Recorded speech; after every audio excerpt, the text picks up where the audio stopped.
Wisdom, the final frontier to true knowledge. Welcome to Wisdom Trek, where our mission is to create a legacy of wisdom, to seek out discernment and insights, to boldly grow where few have chosen to grow before. Hello, my friend. I am Guthrie Chamberlain, your captain on our journey to increase wisdom and create a living legacy. Thank you for joining us today as we explore wisdom on our second millennium podcast. This is day 1281 of our trek, and it is Worldview Wednesday. Creating a biblical worldview is important in order to have a proper perspective on today's current events. To establish a biblical worldview, it is required that we also have a proper understanding of God and His Word. Our focus for the next several months on Worldview Wednesday is mastering the Bible through a series of brief insights. These insights are extracted from the book of the same title from one of today's most prominent Hebrew scholars, Dr. Micheal S. Heiser. This book is a collection of insights designed to help you to understand the Bible better. When we let the Bible be what it is, we can understand it as the original readers did and as the original writers intended. Each week we will explore two additional insights. So today is Mastering the Bible, Genealogies. Insight number 23. Old Testament genealogies were not intended to be a precise indicator of the age of the earth. The genealogies in Genesis chapter 5 are significant for understanding the Old Testament, but not in a way that they are often referenced. Since the 17th century, Bible readers have presumed that the genealogies of the Old Testament were written to provide chronology for the history of the world. That notion was popularized in 1650 with the publication of Bishop James Ussher's Annals of the Old Testament, deduced from the first origins of the world. Ussher's chronology used the genealogies to date the creation of the world to October 23, 4004 BC. There are many problems with Ussher's chronology. It would, for example, put the flood at the time of the building of the Great Pyramid of Giza. Even if the flood was a regional and not a global event, it would have made the construction of this pyramid unworkable due to the proximity of the Nile and the Nile Delta. Egyptian records prior to and after the Great Pyramid construction say nothing about the Great Flood during this time. However, the real problem with Ussher's work are biblical. Ussher was unaware of certain things that are common knowledge to the biblical scholarship today. For example, manuscripts of the Hebrew Bible do not at all agree when it comes to the genealogical sequence or numbers of years of the pre-flood individuals listed in Genesis chapter 5. The sequence of the generations in Genesis chapter 4 and 5 are also not identical. This has led scholars over the years to propose that the genealogies are selective, which is obvious from the genealogies of Jesus in the New Testament. While gaps are possible, there are other issues that speak to the deliberate construction of the genealogies. Several scholars have proposed that the year numbers in Genesis chapter 5 have a mathematical explanation, in effect, a cipher or code, meant to telegraph information about the individuals in the list. However, none of the proposals have won consensus of acceptance. Another approach has observed that genealogies from contemporary literature follow a pattern evident in Genesis chapter 5. Specifically, several genealogies from the Old Babylonian period arrange names by 10, even when the results do not account for people known from other sources to have lived in the same periods. In Genesis chapter 5, there are 10 generations before the flood and 10 after the flood.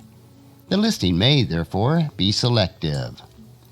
In any event, though the precise reason for the genealogical structure may not be conclusively understood, we must avoid interpreting them outside their ancient context.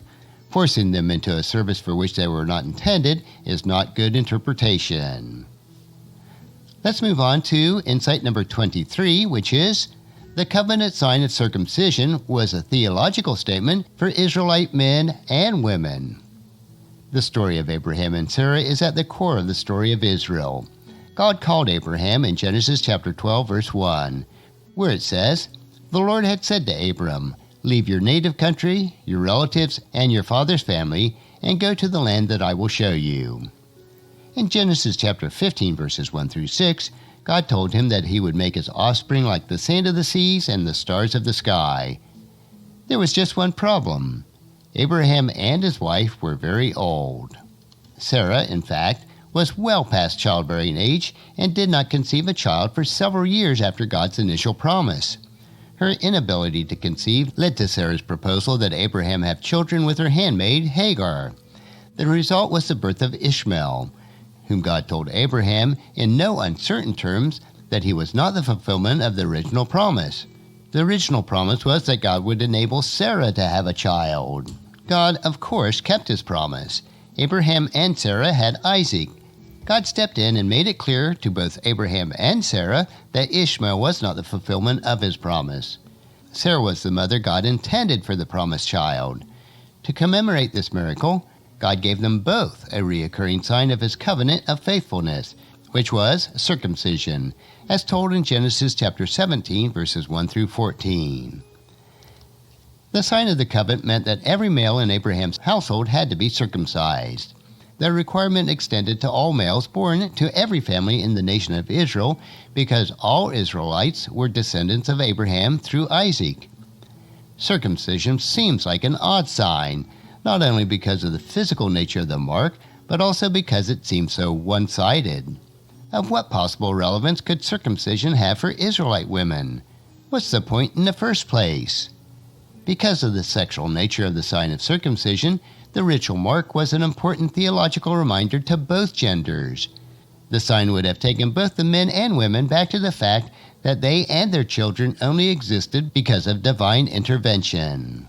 Women would also be reminded of the importance of having husbands who were members of the Israelites community to pass on the bloodline of Abraham, Isaac, and Jacob. Bearing children to Gentile men in the Old Testament would have been a covenant transgression unless a man joined the people of Israel, which would have required circumcision. As unusual as the sign of circumcision seems to us today, it was a theological statement in its time.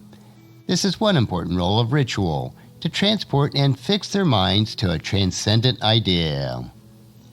And that will conclude this week's lesson for another 2 insights from Dr. Heiser's book, Mastering the Bible.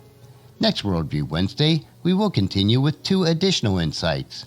I believe that you'll find each Worldview Wednesday an interesting topic to consider as we build our biblical worldview. Tomorrow we will continue with our 3-minute humor nugget that will provide you with a bit of cheer, which will help you to lighten up and live a rich and satisfying life. So I encourage your friends and family to join us and then come along with us tomorrow for another day of Wisdom Trek, Creating a Legacy. If you'd like to listen to any of the past 1,280 treks or read the Wisdom Journals, they are all available at wisdom-trek.com. And I encourage you to subscribe to Wisdom Trek on your favorite podcast player so that each day's trek will be downloaded to you automatically. And thank you so much for allowing me to be your guide, your mentor, but most importantly, I am your friend as I serve you through the Wisdom Trek podcast and journal each day. And as we take this trek of life together, let us always live abundantly, love unconditionally, listen intentionally, learn continuously, lend to others generously, lead with integrity, and then leave a living legacy each day. I am Guthrie Chamberlain, reminding you to keep moving forward, enjoy your journey, and then create a great day every day. See you tomorrow.